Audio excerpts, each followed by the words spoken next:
Welcome back. I'm Sarah Hamilton. Here's a look at some of the top stories we're following.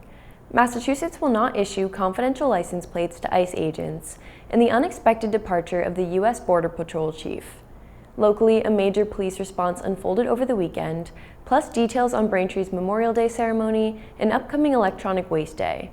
Also ahead, a deadly fire and explosion at a lumber mill in Maine leaves one firefighter dead, and a popular reality show is heading to Massachusetts. Welcome to Braintree Today. The Israeli military says it has killed a top Hamas commander in Gaza. Is al-Din al-Haddad, a senior leader in Hamas's military wing, was killed in an airstrike last Friday. Israel says al-Haddad was one of the last remaining architects of the October 7th attacks that sparked the war in Gaza. Those attacks killed about 1,200 people in Israel and saw more than 250 taken hostage. Israeli officials say al-Haddad had taken on a leadership role after the death of a previous commander. Hamas confirmed his death, saying he was killed along with several others in the strike. Israel's military called the operation a significant step and says it will continue targeting leaders involved in the attacks. In an update to a story we brought you last week, President Donald Trump and Chinese President Xi Jinping met in Beijing to discuss the future of U.S.-China relations. The two leaders held talks on a range of issues, including the war in Iran, trade, and technology.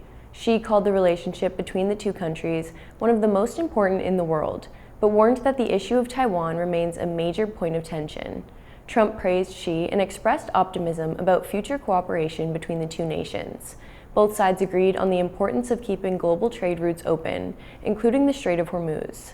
While no major breakthroughs were announced, officials say the talks were a step toward continued dialogue. The White House also said Trump has invited Xi to visit the United States later this year.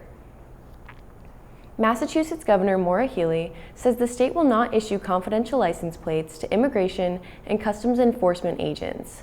The decision comes after a letter sent May 12th from a U.S. Justice Department official called the policy unconstitutional and requested it be reversed by May 22nd. Currently, the state only issues confidential or undercover plates to certain federal agencies for use in criminal investigations, but not to ICE. State officials say ICE can still access standard law enforcement plates that do not reveal individual identities. Governor Healey defended the policy, saying Massachusetts will not use state resources to support what she described as secretive immigration enforcement. Federal officials argue the policy could put agents at risk and interfere with investigations. In an unexpected move, U.S. Border Patrol Chief Mike Banks announced his resignation last week, effective immediately. In an interview, Banks stated, "It's just time," expressing his belief that he had successfully secured the border, transitioning it from what he described as, quote, "the least secure, disastrous, chaotic border to the most secure border this country has ever seen," end quote. Banks, who has served for 37 years, cited a desire to spend more time with family as a reason for his departure. Banks' resignation is expected to be a part of a broader reshuffle within the department, following a series of high-profile departures and reassignments. Millions of Americans are expected to hit the road for Memorial Day weekend. AAA says a record 45 million people will travel at least 50 miles from home between Thursday and Monday. Of those, about 39 million will drive, making it the most popular way to travel. Another 3.6 million people are expected to fly, with air travel also reaching record levels. Officials say higher gas prices aren't stopping people from making holiday plans. Drivers are being urged to plan ahead, drive safely, and check their vehicles before heading out. Airports are also expected to be busy throughout the holiday weekend. Thanks for watching Braintree Today. We'll be right back with more after the break.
Welcome back to Braintree Today. I'm Sarah Hamilton. Now we'll be getting into more stories.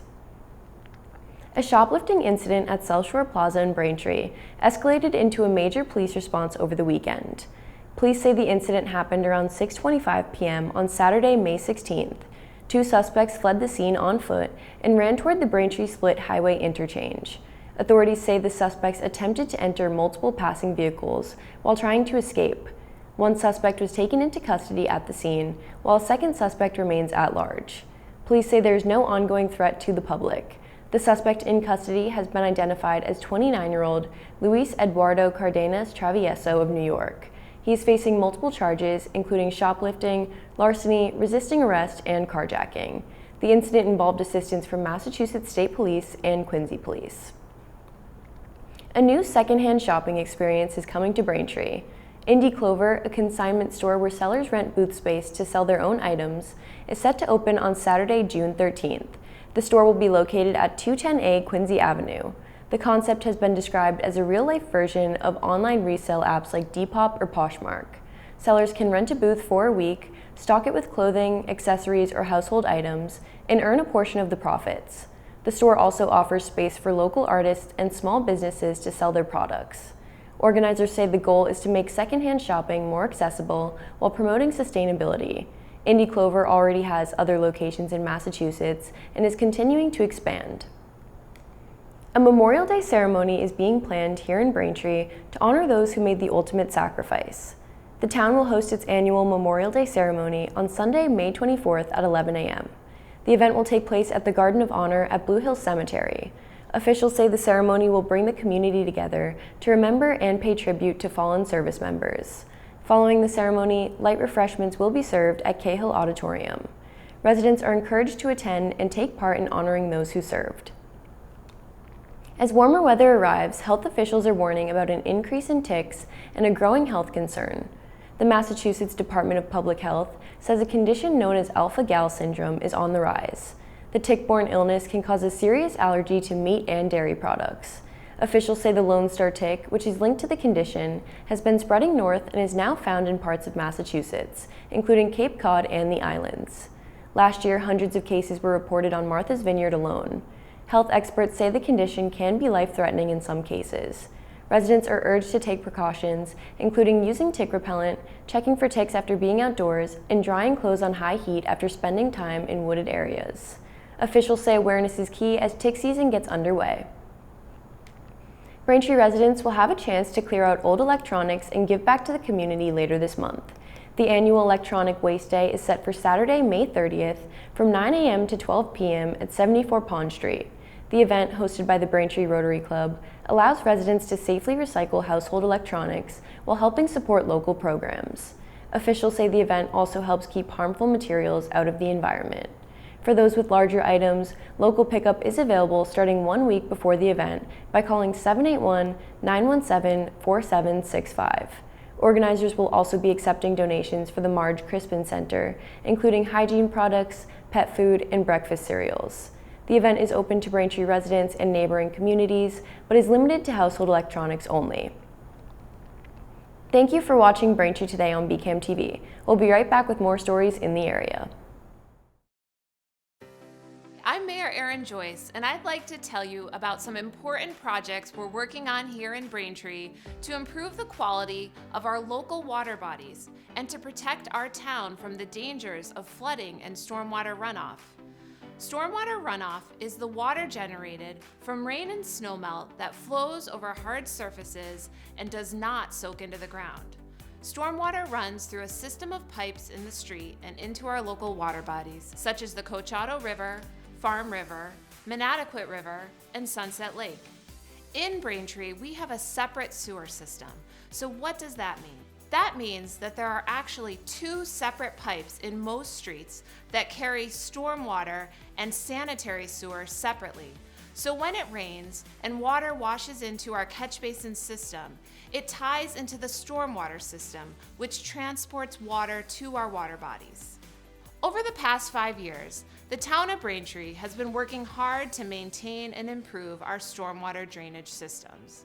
Now, we're constructing retrofits to the drainage system.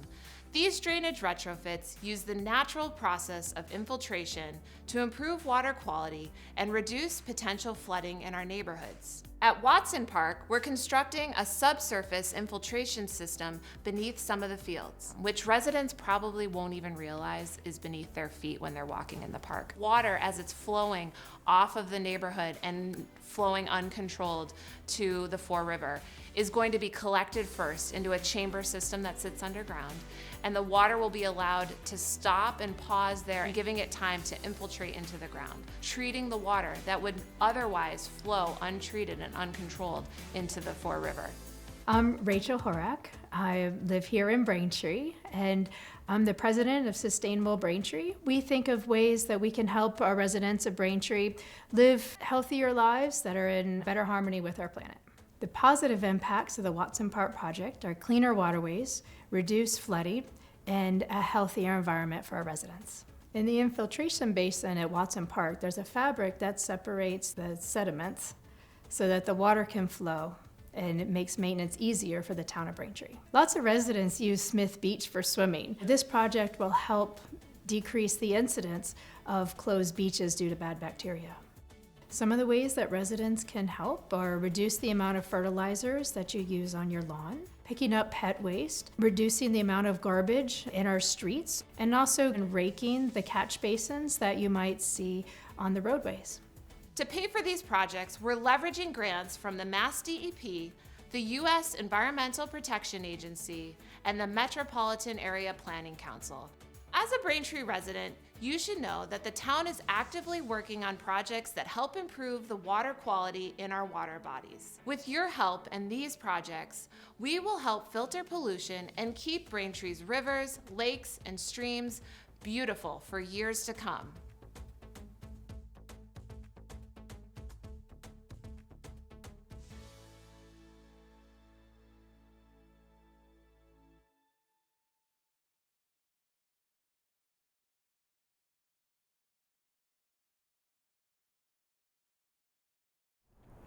Welcome back to Braintree Today. Now let's get right into more stories. A deadly fire and explosion at a lumber mill in Maine has left one firefighter dead and several others injured. Officials say a burning silo exploded last Friday at the Robbins Lumber Mill in Searsmont, about 95 miles from Portland. Multiple fire departments were on scene responding to what was called a mass casualty incident. Authorities say crews were out working to put out the fire when the explosion occurred. One firefighter was killed and several others were seriously injured and taken to hospitals across the state. Officials say all mill employees were accounted for and no workers were hurt. The cause of the fire remains under investigation, and officials say it could take time to determine what happened. Maine Governor Janet Mills is asking for thoughts and prayers for those affected by the tragedy. A popular reality show is heading to Massachusetts. Netflix has announced that season 11 of Love is Blind will take place in Boston, marking the show's first season in New England. The series follows singles who date and get engaged without ever seeing each other face to face. Rumors of a Boston season have been circulating since early 2025, when filming crews were spotted around the city. Netflix says a group of Boston singles will enter the show's pods in hopes of finding love. The new season is expected to premiere in the fall of 2026, though an exact release date has not yet been announced. A proposed policy aimed at reducing nicotine use among younger generations is on hold in Stoughton. The Board of Health voted to table the nicotine-free generation policy, which would ban anyone born after January 1, 2005, from ever buying tobacco products in town. The policy has been adopted in several other Massachusetts communities. If approved, it would also include fines for businesses that violate the rules and could lead to suspended tobacco licenses. Pharmacies and drugstores would also be prohibited from selling tobacco products. The proposal has drawn strong opinions on both sides. Supporters say it would help prevent youth addiction, while opponents argue it could hurt local businesses and limit personal choice. Board members were unable to reach a final decision, and the issue is expected to be revisited in 6 months. Communities across the country are grappling with how to regulate data centers, and now one Massachusetts town is taking action. Mansfield has become the first town in the state to pass a near total ban on large data centers. At a town meeting on May 5th, voters approved new zoning rules that strictly limit how these facilities can operate. Data centers are buildings filled with computer systems that run 24 hours a day and help power technology like artificial intelligence. Under the new rules, only small, low-impact data centers will be allowed, and only in certain areas with special permits. Larger, high-energy data centers will not be permitted. Town officials say the move is meant to address concerns over noise, water use, and high energy demand. Supporters say data centers can boost local economies, but others worry about their impact on resources and utility costs. A new outdoor spot in Quincy is already drawing crowds. The Wollaston Gardens Beer Garden opened last weekend, kicking off on Friday, May 15th at the site of the former Wollaston Theater. The opening featured food trucks, live music, and games for families. The project is a collaboration between a local developer, Widowmaker Brewing, and Cielo Mexican Restaurant, all aimed at turning the space into a community gathering spot. Organizers say the venue will offer food, drinks, live performances, and outdoor games throughout the summer. Wollaston Gardens will be open Thursday through Sunday each week, running through October 18th. Thank you for tuning into Braintree Today. We'll be right back with more in entertainment. I'm Mayor Erin Joyce, and I'd like to tell you about some important projects we're working on here in Braintree to improve the quality of our local water bodies and to protect our town from the dangers of flooding and stormwater runoff. Stormwater runoff is the water generated from rain and snowmelt that flows over hard surfaces and does not soak into the ground. Stormwater runs through a system of pipes in the street and into our local water bodies, such as the Cochado River, Farm River, Manatequit River, and Sunset Lake. In Braintree, we have a separate sewer system. So what does that mean? That means that there are actually two separate pipes in most streets that carry stormwater and sanitary sewer separately.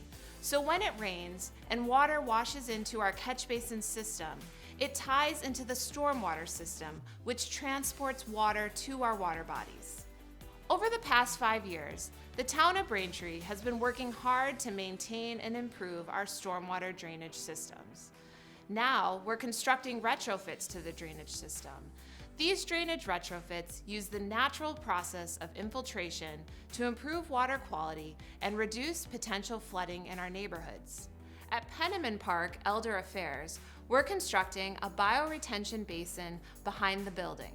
What that is right before the water, which today runs piped to the Manatequit River. This project intercepts that pipe before it goes and discharges into the river. And it creates a place for the water to go first, which is the bioretention basin. And in that basin, plants and engineered soils will filter the water so that that water that's coming off of the neighborhood right now, unfiltered, untreated, will be collected into a rain garden, and that provides a lot of pollution control before the water ultimately makes it to the Manatequit River.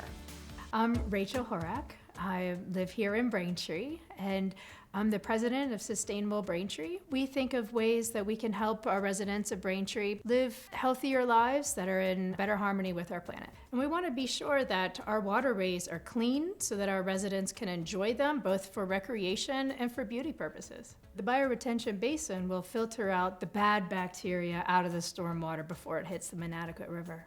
We add native plants that help filter out the pollutants so that the water is a little bit cleaner. Some of the ways that residents can help are reduce the amount of fertilizers that you use on your lawn, picking up pet waste, reducing the amount of garbage in our streets, and also raking the catch basins that you might see on the roadways.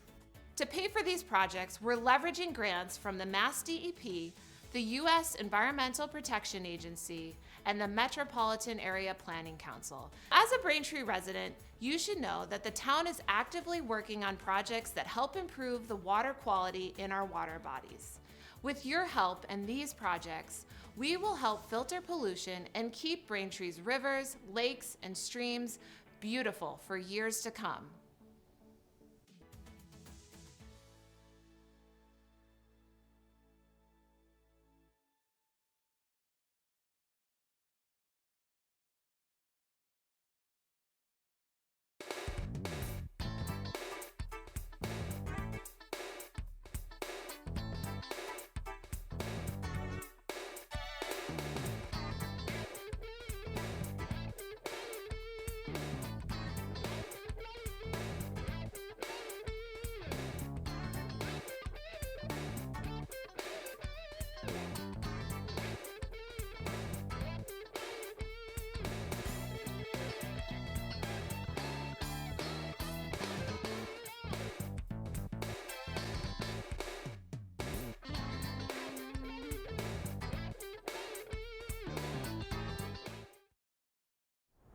Welcome back to Braintree Today. Now here are some new movies and shows that have been creating some social buzz.